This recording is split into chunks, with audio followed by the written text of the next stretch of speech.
Historic week for XRP and really the broader crypto space. We had spot ETFs not only approved, but start trading that included XRP. A lot of people were upset, disappointed, saying, I knew this wasn't going to mean anything because the price of XRP went down a bit. Look, we saw Bitcoin.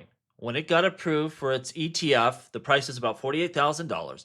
It sold off a little bit. Traders are like, okay, that news came in, take our profits. But over the long term, those sticky institutional flows where they're making long-term investments, it's made a difference. You've seen Bitcoin top out at about 124,000, and a lot of that was driven by institutional flows in these ETFs. And so it's not about the hype. It's not about the announcement of the ETF. It's its compounding effect over time. Because these institutions aren't stupid. They're not like, well, we're going to make XRP holders rich today and just drive the price, up sky high. They're going to try to accumulate systematically over time and build out that position as low as they can. But you can only do so much. As you start pulling supply off the market, price is going to react and go up. It's just the way it's going to work. It just doesn't happen day one. Make no mistake, this was huge. Grayscale and Osprey just shook Wall Street day one. You have the GDLC fund, Grayscale's digital large cap fund. It did $22 million in volume day one. That was a basket of 5 currencies, XRP being one of them. XRPR, the XRP ETF, standalone spot ETF, it did 15 million in volume day one. And at the time of that launch, it was the number one ETF of 2025, being beat out by GDLC the next day. That shows there's a lot of demand for crypto out there. And even DOJE's ETF did 12 million day one. You had this idea that investors only care about Bitcoin or Ethereum.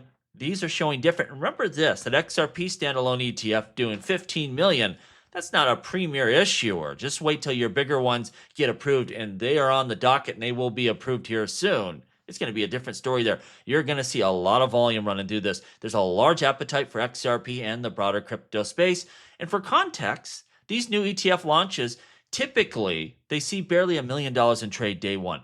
All of these products, all of them, smashed expectations, what you normally would see. XRP trading on Wall Street alongside Bitcoin and Ethereum. Doge as well, performing well. This is going to be a fun time. It just takes some time. It's not the hype of the announcement. It's the effect of these financial products allowing institutions to invest large amounts of money over time. It's going to have an effect. And it's good to see that there's a lot of appetite out there, again, for crypto. I saw this post by Vet. It says, you know what? We need to reverse our thinking. Everyone wants to offer XRP yield on their protocols elsewhere. All the economic activity is outsourced. Things like F assets on Flare. He says this is very sad to me. He wants to see this activity on the XRP ledger, and I agree, and I think we're going to see that. We are going to see the XRP ledger mature with all this new building and functionality, and people are going to like what the XRP ledger has to offer. But it's not sad to me that also ancillary protocols are building systems to use XRP in a productive way. That's just going to put XRP in motion, put it to use, and all the better. We're going to see Flare and all sorts of other blockchains, and XRP Ledger will be a global trading hub for other cryptos and real-world assets. A lot of that stuff's going to come on here. It's a multi-chain future. It's normal. There's a lot you can do with Ethereum and Ethereum assets on the main chain, but also they kick it off to layer 2s, to Cardano, to Solana, to all sorts of chains, and that just adds demand for those assets and drives their value. So I don't think XRP going onto other networks is something to worry about or something to fear. It's great. And yes, we need to make sure we have these systems also mature and built on the XRP ledger as well. They will work symbiotically, and I'm glad to see it. And I think that's exactly what's going to happen. Bill Morgan saying, look, it's no mystery why the XRP price is coming down over the last 24 hours. It's just follow the leader. We see Bitcoin going down, and so is XRP. One thing I would say, though, is I don't think it's just XRP following Bitcoin. It's just the market forces that are pushing Bitcoin down are also pushing down XRP. It's like you see NVIDIA sell off a bit, the S&P 500 sell off a bit. You wouldn't say, well, Apple Computers is just following NVIDIA. No, it's the same market forces pushing everything down a bit. I think that's all we're seeing here. Thailand's hottest asset right now by the SEC of Thailand. This is a report they put out. It's not gold. It's not stocks. It is XRP. XRP, the number one performing asset in the country for 9 straight months. It's up on from August, a year over year, beating Bitcoin, Ethereum, even gold. Ethereum just entered the top 3, pushing out gold. So Thailand is really, really bullish on crypto assets, XRP being the most of it. Thailand's crypto market is booming. Monthly volume hitting 8.2 billion. Active accounts up 8.4%. And retail investors dominate at about 42% of the flows here. And yes, crypto is still barred as a legal payment in Thailand, so they can't even use it for its utility purposes yet. So best believe it's going to get even more popular over the long haul. Wall Street, just waking up to crypto. They had Jefferies, a $7 billion global investment bank, one of the largest independent firms on Wall Street. They just told their clients right now for crypto assets, it's 1996 for digital assets. Translation, we're still in the early days, comparable to the early internet days before Amazon, Google, they changed the world. Most institutions are still on the sidelines, but that's shifting fast. You're going to see more of a focus on investing into this space, but also using the technology to build out systems in the future. And we're going to see a lot of that onboarding come here quickly. Again, this isn't early days where you just get some Bitcoin for free and it makes you $100 million. It's not like that type of early days, but it would be comparable to the early days of the internet, when we're just now getting regulations, when we're just now starting to take this space seriously. That's what we'd be looking at here. There's a ton of growth ahead of us. Never worry, you're too late. Vitalik Buterin compares Ethereum to Google's rise, and this is interesting. He's saying that really what Ethereum needs to do is dominate low-risk DeFi, much like Google did with Google Search. That was the big revenue engine. And why I pulled this post is I agree with him. It's not about the, get 20% yield. Like, that's unrealistic over a long term.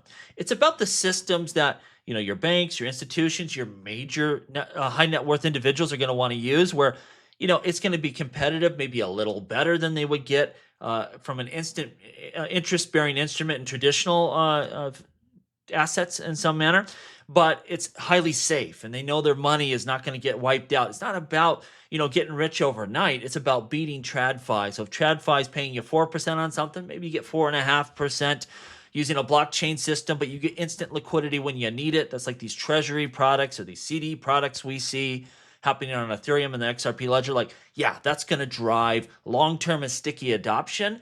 And you're just going to see people piling in here because there's no reason not to. It's not so much about the hype of the moment. It's about those systems that are really going to onboard people. And that's where a lot of the focus on XRP's DeFi is, that institutional DeFi. It's not about yield farming for these crazy rates. It's about something that a very serious investor would use, and it's complementary and competitive with TradFi. That's what the kind of systems I think where you see the big growth over time. Eleanor Terrett saying Senate Democrats want to work with their Republican colleagues to move forward quickly on a bipartisan crypto market structure legislation. We need this so bad. We saw Gary Gensler come crawling out of the woodworks last week saying, hey, Paul Atkins, he has a different outlook than I do, but don't worry, the next SEC chair will have a different outlook than him. You may end up with another Gary Gensler. We have to have in law crypto regulations, and it's looking like they're going to push this through. And we don't want this to be a partisan issue. We want both sides to recognize this is the future and we need to support it. And I think they will, because the midterms are coming up and the crypto space has a lot of money. So look for this to get done. We have to have it. That's probably the most important thing of the year, to secure long-term crypto regs, and it's looking really good. Coinbase Market's putting this out. In just 1 month, Solana and XRP perpetual style futures have scaled exponentially. 1.9 billion in volume, 1.6 million contracts traded, 24/7 trading, deep liquidity, alternative exposure, and they're just getting started. Again, this is exciting for the broader crypto space. XRP, Solana, major tokens, but not the top two, showing that, there's some big money that's interested in getting exposure to, these other altcoins. And I think it's just going to continue to expand. Let me know what you think down below. As always, please like, please subscribe. The revolution will be televised right here on Jungle Link.